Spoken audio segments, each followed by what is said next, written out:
I was standing in the security line at Portland International Airport with my daughter Sophia's hand in mine, watching the clock tick toward 9:15 a.m. Our flight to Miami boarded in 30 minutes. The probate hearing for my father's estate was scheduled for 2 p.m. Eastern Time. I'd cut it close, but I'd make it. Then I saw the TSA officer walking straight toward us, his expression unreadable in that way authority figures have when something's wrong. Miss. Rachel Morrison? Yes? Ma'am, I need you and the child to come with me, please.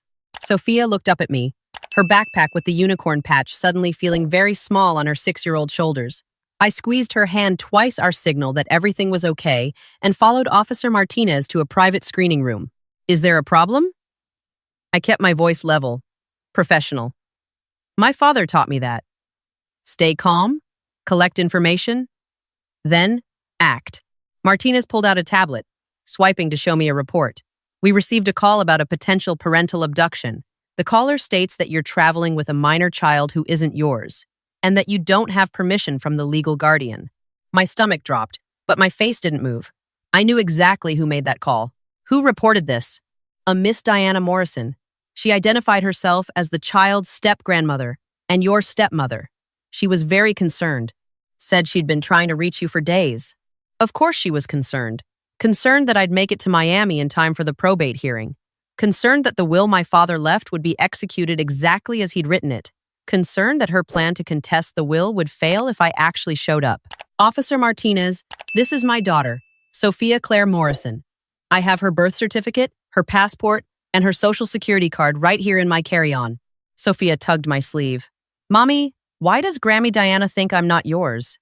Grammy Diana is confused, sweetheart. I looked at Martinez. My stepmother hasn't seen my daughter in over a year. Not since my father's funeral. Martinez gestured to a table. Let's see those documents. I pulled them out, each one laminated and organized in the folder my father had helped me create years ago. Always be prepared, he'd said. People will test you. Have your proof ready. Martinez examined each document carefully. Birth certificate, Portland, Oregon. Mother, Rachel Ann Morrison. Father, Kevin J. Morrison. Child, Sophia Claire Morrison. Date of birth, the 15th of January 2020. The caller said the child calls you by your first name, not Mom. She just called me Mommy 30 seconds ago. He made a note. The caller was very specific. She said she has custody documents. Of my biological child? I pulled out my phone. Officer Martinez, what exact time did Diana Morrison file this report? He checked. Yesterday, Sunday, July 9th, at 3:47 p.m. I pulled up my email, turning the screen toward him. I booked this flight yesterday, Sunday, July 9th, at 3:12 p.m. from my father's airline rewards account, the same account Diana has had access to since she married him 8 years ago. Martinez's expression shifted slightly. She knew I booked a flight to Miami within 35 minutes of me clicking purchase, and exactly what flight I was on. The only way she'd know that is if she was monitoring the account, waiting to see when I'd travel. Why would she do that? Because today, at 2 p.m. Eastern Time, there's a probate hearing for my father's estate. He passed away 6 months ago. His will names me as primary beneficiary. Diana has filed a petition to contest it, claiming my father wasn't of sound mind when he revised the will 2 years ago. Martinez was quiet for a moment. That's quite an allegation.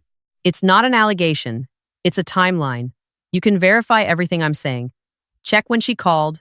Check when I booked. Check the court dockets for Miami-Dade County Probate Court.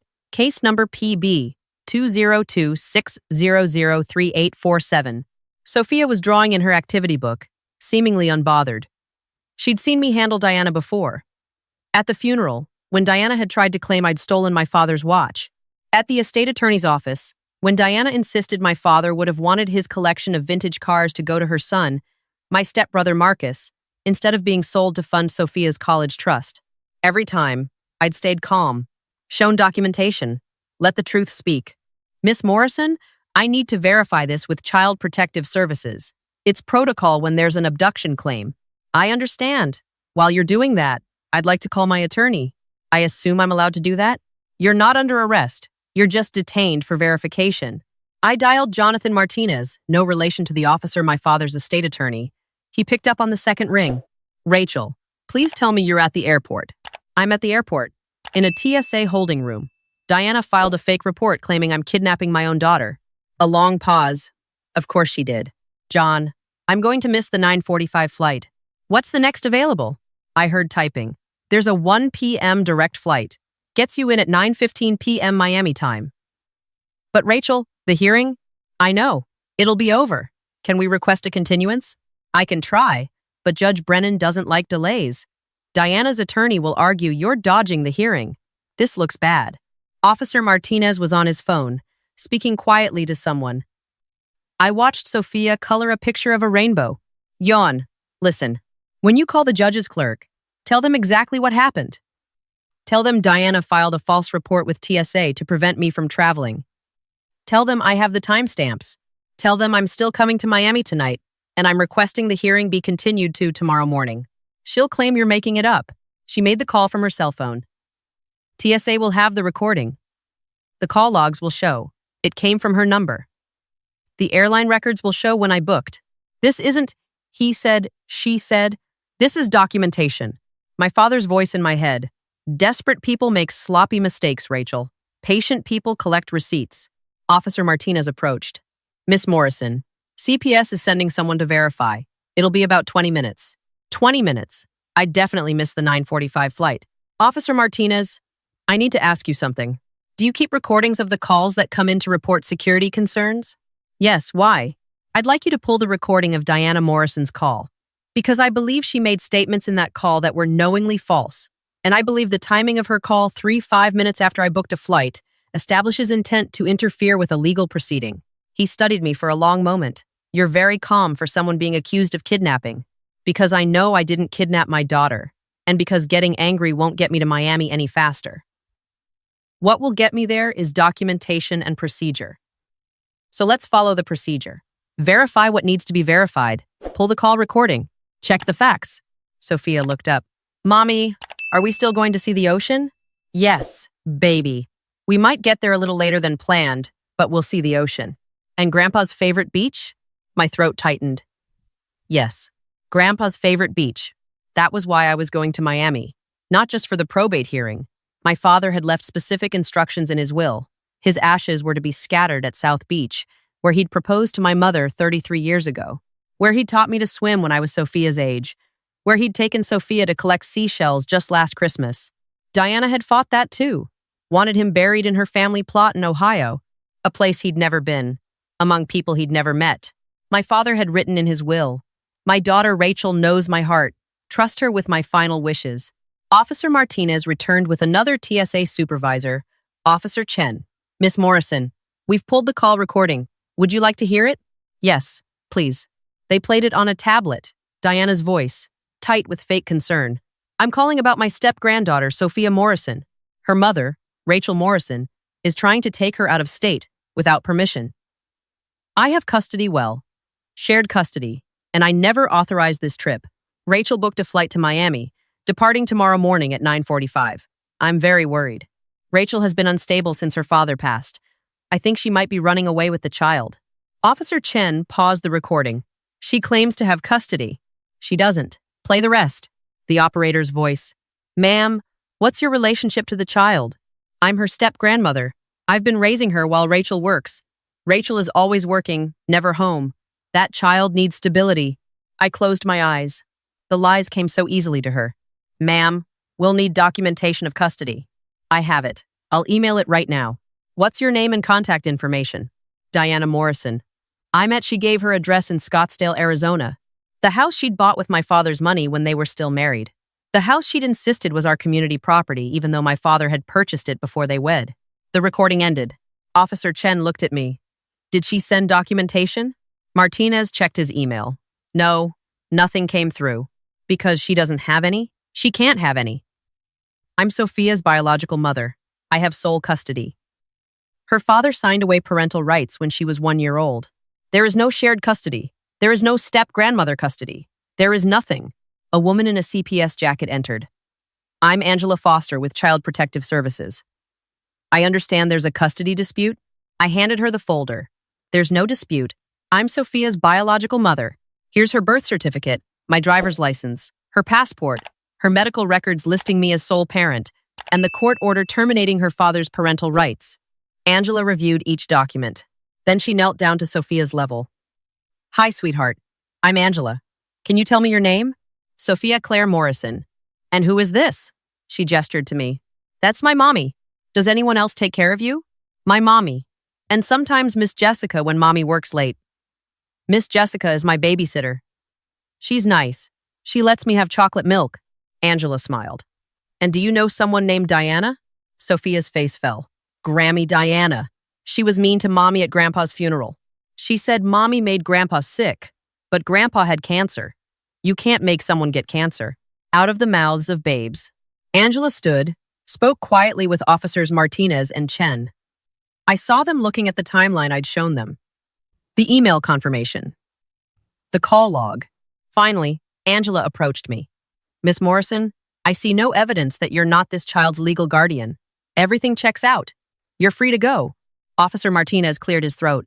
Miss Morrison, about that call recording. We're required to investigate false reports. Would you be willing to provide a statement? Absolutely. But can we do it quickly? I need to get on that 1 p.m. flight. It took another 40 minutes. Statement to TSA. Statement to airport police. Exchange of contact information. By the time we were released, it was 10:35 a.m. I called Jonathan while speed walking through the terminal. Sophia jogging beside me. John, I'm clear. I'm booking the 1 p.m. flight. Please tell the court I'm coming. Tell them what happened. Request continuance to tomorrow 10 a.m. Already done. Judge Brennan's clerk was sympathetic. But Diana's attorney is pushing back hard. They're claiming this is a delay tactic. They can claim whatever they want. I have the TSA report. I have the call recording. I have timestamps. Let them push. I booked the flight on my phone while walking. Seat 12A. Direct to Miami. Arrive 9:15 p.m. At the gate, I bought Sophia a snack and pulled out my laptop. I drafted an email to Jonathan with every piece of documentation, screenshots of the booking confirmation, the TSA incident report number, the contact information for Officer Martinez and Angela Foster from CPS. Subject line, evidence of interference with probate proceedings. Then I forwarded it to the court clerk with a CC to Judge Brennan's chambers. Sophia leaned against me, eating her pretzels. Mommy, why was Grammy Diana mean? How do you explain greed to a 6-year-old? Sometimes, sweetheart, people want things that don't belong to them. And when they can't have those things, they get angry and do mean stuff. Like when Tyler took my crayon at school and I told the teacher? Exactly like that, except grown-ups should know better. Is Grammy Diana going to get in trouble like Tyler did? I think so, baby. I think so. The flight was smooth. Sophia watched a movie on the seatback screen. I worked on my laptop, reviewing my father's will for the 100th time. He'd revised it 2 years ago, right after his cancer diagnosis. The original will, written when he was married to Diana, had split everything 60-40 between me and Diana, standard second marriage estate planning. But the revised will was different. To my daughter, Rachel, I leave 80% of my estate, including my investment portfolio, my vintage car collection to be sold and proceeds placed in trust for Sophia, and my personal effects. She has been my constant support during this illness. She has asked for nothing and given everything. To Sophia Claire Morrison, I leave a trust fund of $500,000 for educational expenses, to be managed by Rachel until Sophia reaches age 25. To my wife Diana, I leave our marital home in Scottsdale and 20% of my liquid assets. I have provided for her according to our prenuptial agreement. The prenuptial agreement. That was Diana's weak point. She'd signed it willingly 8 years ago, when my father was healthy and she was eager to marry. It clearly stated that his assets prior to marriage remained separate property. It clearly stated that in the event of death, she received the house and a percentage of assets acquired during marriage. My father's cancer diagnosis had come 7 years into their marriage. He'd spent the last year of his life going through treatment, leaning on me more and more as Diana became distant. I'd taken family leave from my job as a physical therapist. I'd driven him to chemo. I'd held his hand when he was scared. Diana had gone to yoga retreats in Sedona. So he'd revised the will, changed the percentages, made sure Sophia would be taken care of. Diana had been furious when she found out. She'd hired a lawyer within a week of the funeral, filed her petition, claiming undue influence, diminished capacity, coercion. Never mind that my father had 3 witnesses to his will signing. Never mind that he'd had a psychiatric evaluation confirming his sound mind. Never mind that he'd written a letter to the court explaining his reasoning. Diana wanted more, and she'd do anything to get it. including trying to make me miss this hearing. We landed in Miami at 9:17 p.m. I texted Jonathan. Landed. See you tomorrow at courthouse. 9:30 a.m. His response. Judge continued hearing to 10 a.m. Diana's attorney tried to argue you abandoned the proceeding. I showed them your email with the TSA report. Judge was not happy with Diana. See you tomorrow. I took Sophia to South Beach that night, even though it was late. We walked on the sand in the darkness, listening to the waves. Grandpa loved this beach, I told her.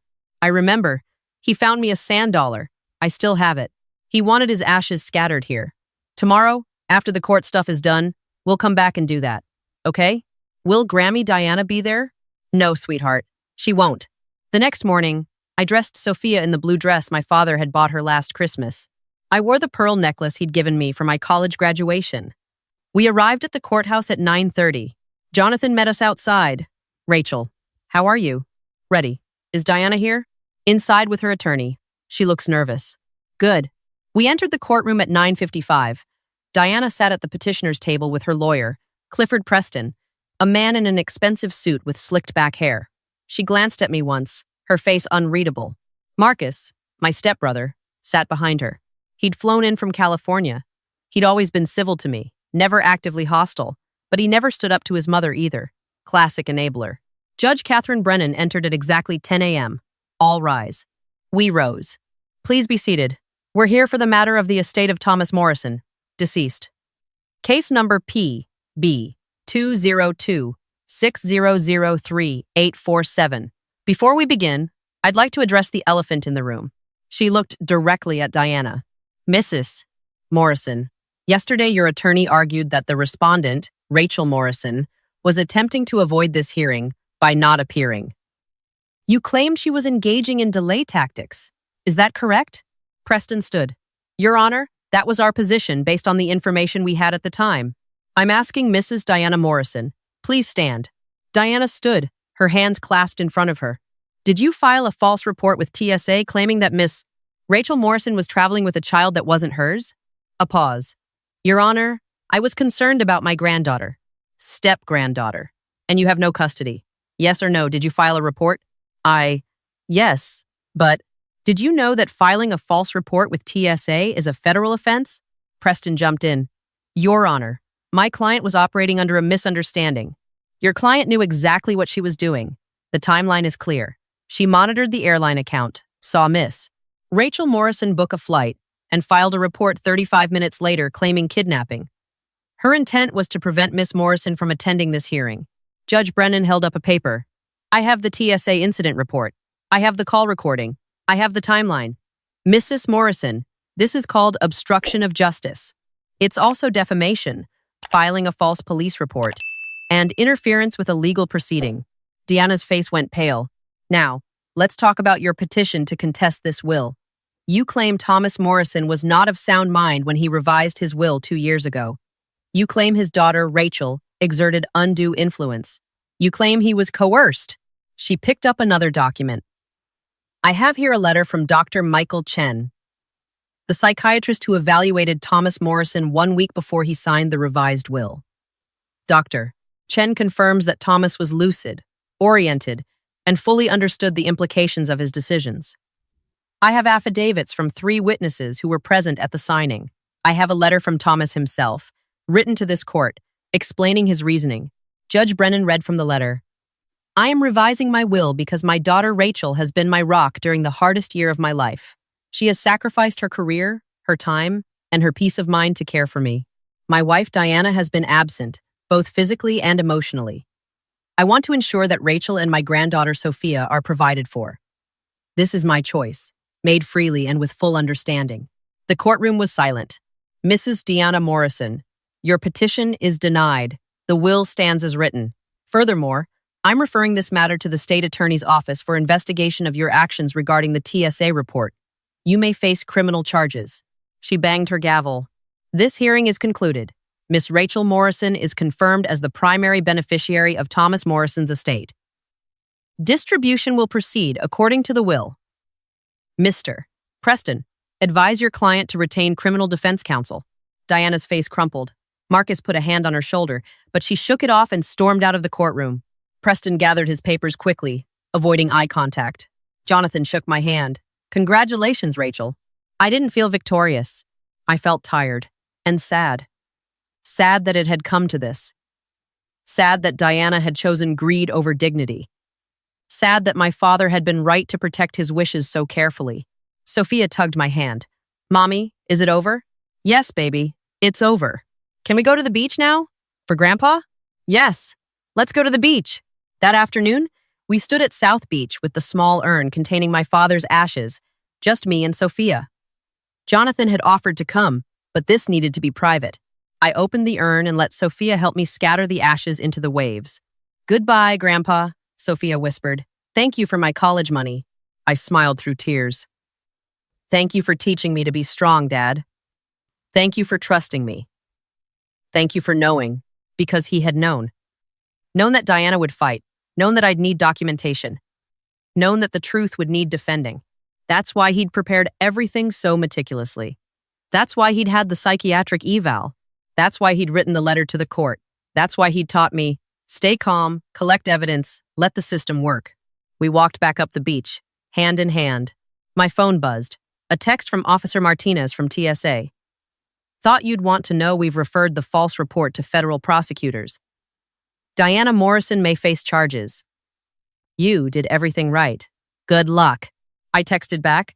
Thank you for believing me. Another text, this one from Jonathan. State attorney called. They're pursuing charges against Diana. Preston just filed notice that he's withdrawing as her counsel. This is far from over for her. I looked down at Sophia, who was collecting seashells, humming to herself. I could pursue civil charges. Defamation, emotional distress, interference with contract. I had grounds. I had evidence. But my father's will was secure. Sophia's trust was funded. Justice, in the way that mattered most, had been served. Diana would face the criminal charges. She'd face the public record of what she'd done. She'd face the consequences of her choices. That was enough. Come on, Soph. Let's go get ice cream. Can I get chocolate with sprinkles? You can get whatever you want. Because that's what my father would have wanted. For Sophia to be a kid, for me to be her mom, for both of us to move forward. Unburdened by the people who chose greed over love, we walked off the beach together, leaving footprints in the sand that the tide would wash away. But the truth? The truth was documented, filed, permanent. And the truth, as my father always said, was all that mattered in the end.